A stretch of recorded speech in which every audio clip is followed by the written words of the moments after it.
Hello po, magandang hapon. Nandito po tayo sa Ampalaya. Ayan. Hindi pa natatapos to.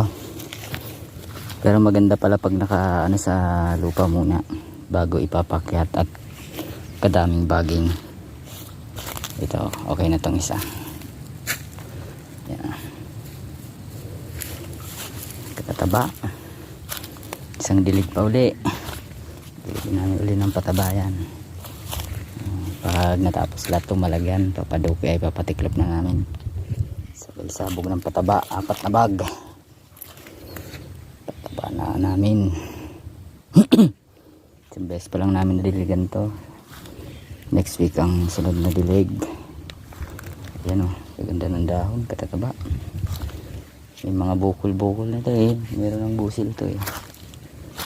Mga bunga-bunga yan o. Meron na agad. Ayun lang po.